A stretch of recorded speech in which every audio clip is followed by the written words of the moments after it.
Howdy folks, Congo here, back with another episode of Simple Guides. And to tonight's episode, we're going to be talking about the USS Saipan. This is a Tier 8 American aircraft carrier. This video will be a continuation of the Simple Guide series, and in this video we'll be talking about the peculiarities of this aircraft, the equipment I take on it, signals, and then commander skills, and then I'll take it into a random battle and show you a game. Alright, so starting with the Saipan. What is special about the Saipan? Well, what is special about the Saipan is her aircraft are Tier 10. She's Tier 10 aircraft on a Tier 8 hull. These are the same aircraft that are found on the Midway, the Tier 10 Tech Tree American carrier. The difference between these is that your hull is at Tier 8, but your planes are at Tier 10, and your wave size is smaller. The other two big downsides is that you don't carry a lot of reserves of aircraft on the deck. The Saipan was a converted cruiser hull, and because of that, you don't carry a lot of reserves on the deck. In fact, if we look, you carry 11 of each type, and the restoration time on them is exceptionally long. This means that if you're not careful with your aircraft, you can get deplaned very quickly. Super quickly. So pre-dropping and target prioritization or target choice is huge on this carrier above any other carrier except for maybe the Indomitable. This aircraft struggles the most from deplaning. So yes, you have Tier 10 aircraft, but it is at a cost. The other thing I should note is that your rocket attack aircraft are Tiny Tims. You don't have the option between HFARs or Tiny Tims like you do on Lexington and Midway. You have the Tiny Tims. That's it. You have no choice.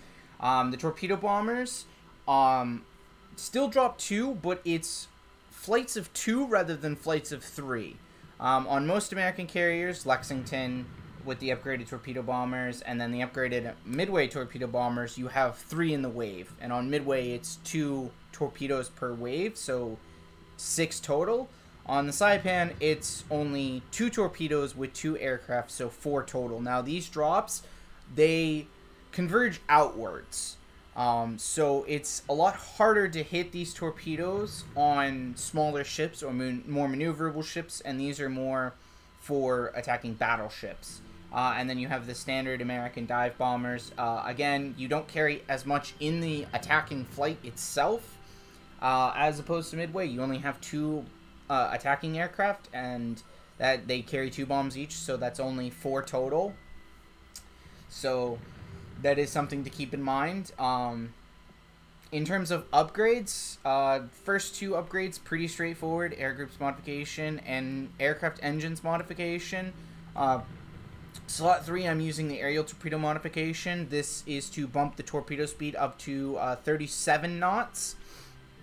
And then for the 4th slot, this is a bit of personal preference. I'm using torpedo bomber modification too, because you drop 4 torps. These are Tier 10 torpedoes, Tier 10 torpedo bombers.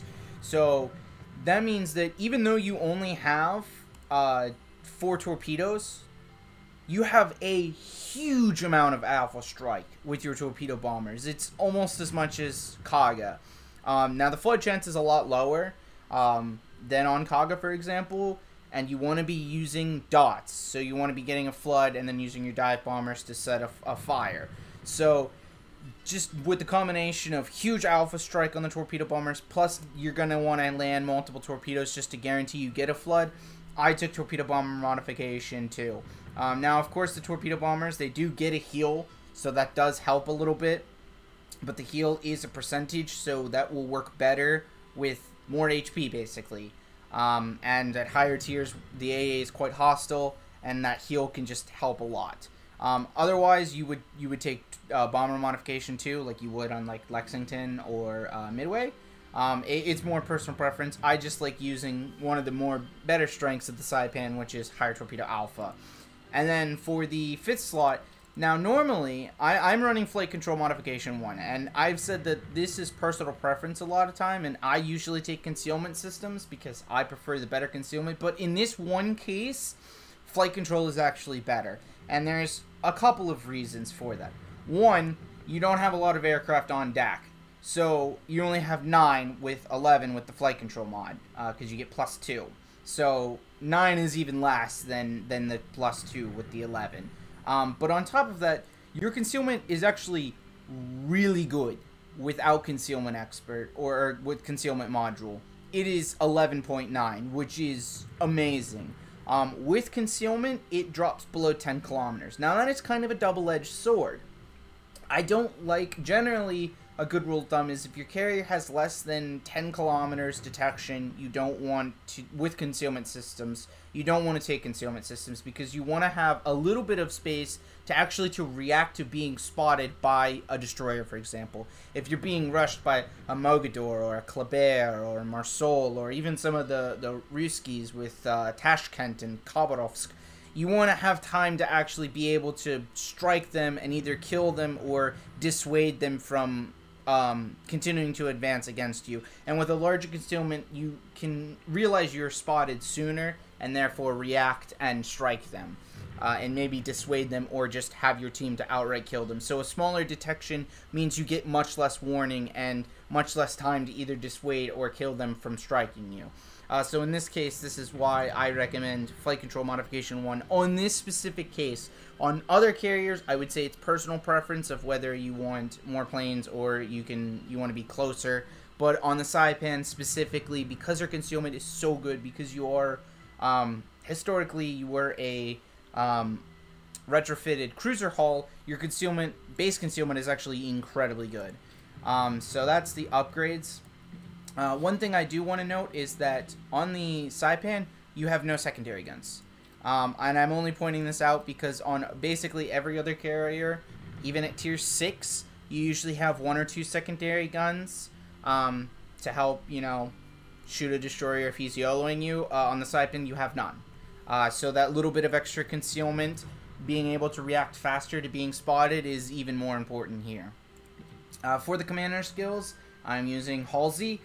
This is the exact same commander I'm using on my Midway. So, air supremacy, improved engines, aircraft armor, survivability expert, dive bomber flight control, sight stabilization, swift fish. Swift fish, again, this is more personal preference between swift fish and torpedo bomber. I like the extra torpedo speed. This bumps my torpedo speed from 35 to 37. Or in this case, since I'm running the torpedo speed module in slot 3, my torps now have a speed of 39 knots. And this will help to torp some of those faster destroyers. Even if you don't land a torp, you can force them to take a path and be predictable for your cruisers, your battleships, whatever. It helps. The torp speed helps. And the arming distance at 518 meters is still very usable. It's not atrociously bad like on Japanese carriers. It's quite fine. It's quite alright. So in this case, I took Swiftfish. This is personal preference. And then for the last 3 points, for me personally, I am probably going to take Demolition Expert. This is just to give my rockets and bombs a higher chance of setting a fire, because as I've mentioned in several of my commentaries on Lexington, Ranger, and Midway, you want to cause a flood and then come back with dive bombers, or in this case, since I have Tiny Tims, and set fires. And a thing to note is that the fire chance listed here is not accurate. My bombs say they have a 69% fire chance with Demolition Expert. Without it, it's 64. But this is not entirely true, because all ships have a coefficient of fire resistance. And for example, at tier 10, we know that coefficient is 50, which means it cuts your fire chances by half. So rather than 64, I'd have a 32% fire chance. So this just gives me a little bit more of a chance to set an additional fire. And since you're using dive bombers, possibly even a double fire.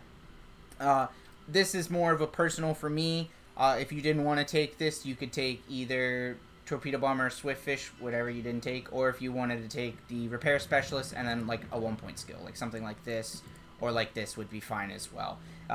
These these skills are more personal preference, what you want to do with these last 3 points. If you want to take Swift Fish and improved engines, or if you've taken Swift Fish and you want Torpedo Bomber and improved engines, or you could take Last Gasp. That's also something, but this Last Gasp is more for specifically the Saipan, because you attack in waves of 2 with 6. Usually you'll pre-drop 1, which means you'll have 3 groups. Generally speaking, in higher tier AA, you'll lose 1. So Last Gasp has some value, but it's not nearly as good as like on a Kaga, for example, or a Graf Zeppelin. So that's why improved engines is just overall better, and then you can take a 2-point skill, repair specialist, torpedo bomber, swift fish. It really doesn't matter. Or in my case, I'll take demolition expert once I get it. Alright, in terms of signals, I'm just using couple economy, credit, XP and commander XP, and then heal flag and flood flag. This is just to give my torpedo bombers an extra chance of causing flooding when I strike a ship, so that way I can force the repair and come back and set bombs. And then as a premium ship, this has a premium camouflage, so it doesn't really matter there.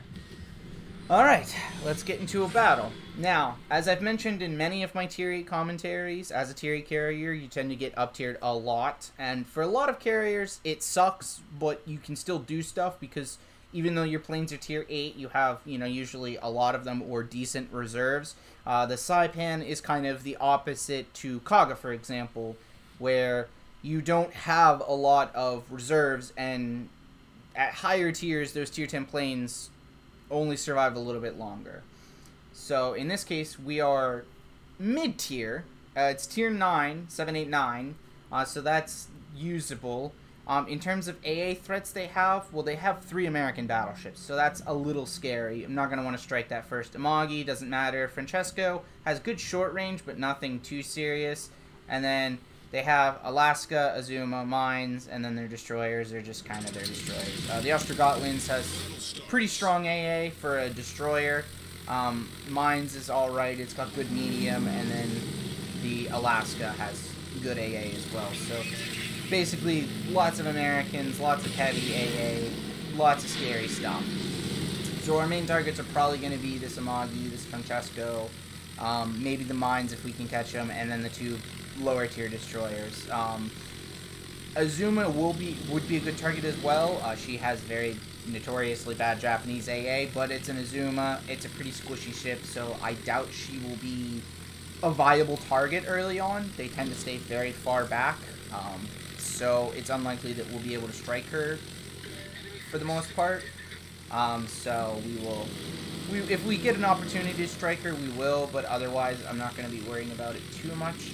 I'm going to actually go for this Francesco.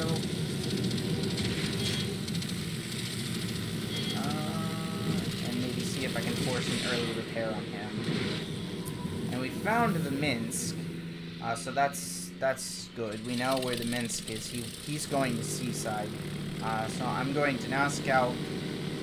I'm going to scout A side. None of my destroyers. The Kitakaze has abandoned B. So I'm not going to bother going there. And we haven't seen the enemy Shikaku's planes yet.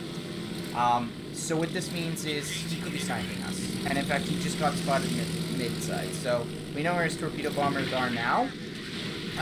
But if we hadn't spotted them, for example, in that case, where we still hadn't seen his torpedo bombers, especially as a tier 8 carrier, when you are not top tier, carrier sniping is still a very, very possible thing. So if you haven't seen the enemy's planes in a while, you might consider that they might be going down the 1 line or down the 10 line, and they're trying to sneak around and snipe you. So it's just something to be mindful of, and that you might not want to stay still, and you might want to start moving. It's not necessarily a bad thing to stay still for a bit, kind of see where your team is going, wait for your team to decide where they're going, and in this case, I'm probably going to move my carrier. Oh, hello. A little bit of a lag spike there. Oh, we hit the Akazuki with the torp, and she's dead. So we are going to recall the planes, and I'm going to move down this way, because a majority of my team is actually pushing towards A at the moment. So that's where we want to go, towards A side. Okay. Sorry about that. Alright, so that's 1 destroyer dead. Ostrogotland was spotted in B, so I'm gonna try and strike him. Help our Kitakaze out, because Kitakaze has good DPM, but Ostrogotland has a heal, and I don't want my Kitakaze to take any more damage than she needs to. She can definitely beat the Ostrogotland, but it's easier just for me to come and help. And make sure he goes down. There we go. And we actually got the kill. So that saves our Kitakaze some health, and now he can just cap B side, and we don't have to worry about him. I'm actually going to just recall the planes because they were a little bit damaged, and it's unlikely that I'm going to be able to get anything out of them without losing them. Here's an Amagi and an Azuma, last spotted on F1-2. So they are probably going to be my next targets. Because I don't want to strike the NC, I don't want to strike the Minnesota, they're pretty close together. I might actually strike this Iowa because it looks like she's reversing, and because of the island that she's hugging currently, I can kind of sneak around the island and get into her without getting in her AA range. So yeah, she's actually backing up. That's fine actually. Because she's there, I'm hoping she'll move forward to avoid my torpedoes, and then I can come in with dive bombers and use the island. She's actually popping fighter too, which is good. Because now that's a cooldown. Because by the time I come back, that will probably be on cooldown. So now we are going to scramble dive bombers. Now you see, we lost all of those aircraft. Making that strike, and that just kind of shows you, like, yeah, you have tier 10 aircraft, but that only gives you a little bit of survivability. I lost all of those aircraft for that strike, but we did get a flood on that NC, or on that Iowa, and we can see our damage numbers. They're not ticking right now, which means that she's repaired that flood. So if we come in and set a fire, that's a perma-fire, as in a fire that she cannot repair for its full duration.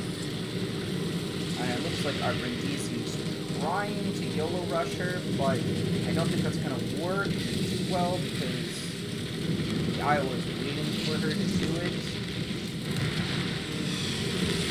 You can see the Iowa is just ripping our aircraft apart.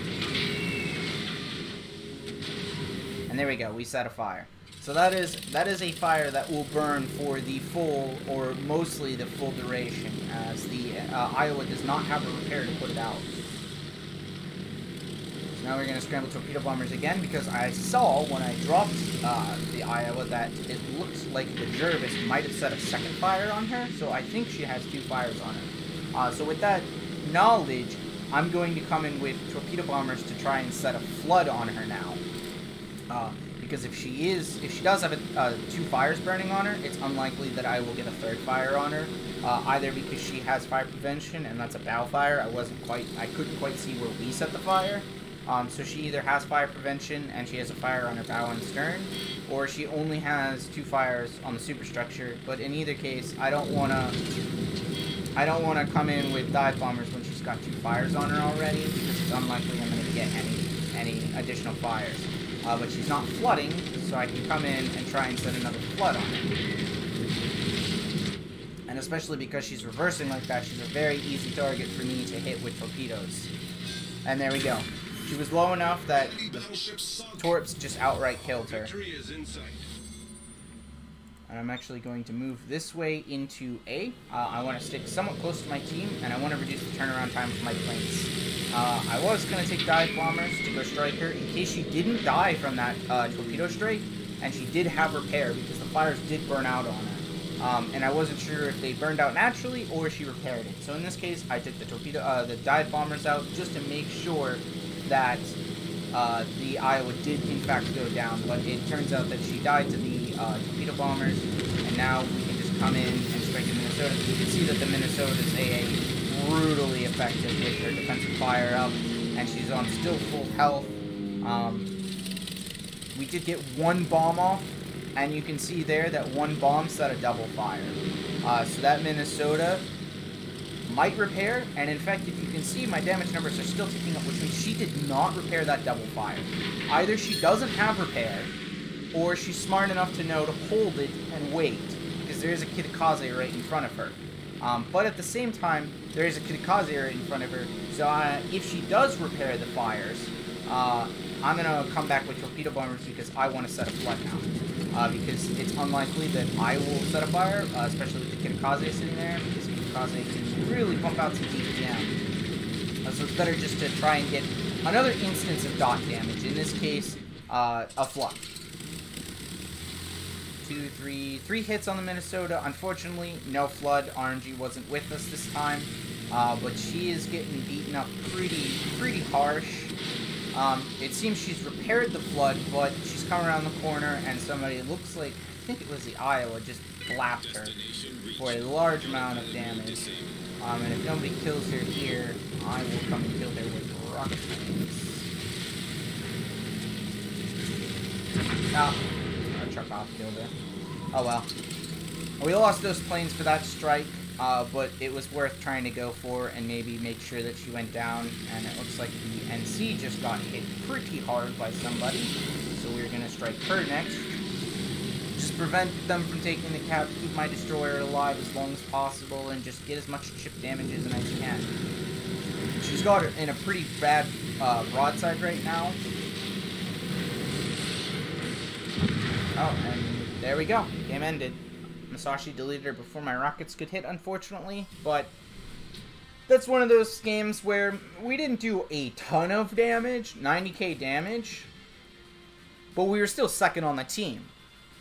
And that just kind of shows you, like, even though you don't have a lot of planes, and you could see near the end of the battle, even though I was careful with my aircraft, I still lost a bit, and I was still down aircraft. But that shows you that if you choose your targets, you can still do a lot in the Saipan, even as a mid-tier or bottom-tier carrier. In this case, we were second on the team, probably because of the damage we dealt to the destroyers. We killed the Ostrogotlin, we crippled their Akazuki, hit him with a torp, and then we, did some damage on the Minnesota, who let the double fires burn, and the Iowa, who just was reversing and was just caught in a really bad situation. She couldn't angle against my torpedo bombers or my dive bombers because she would be giving broadside to the battleships in front of her, so she had to angle, which means she had to take those, and that led to her dying.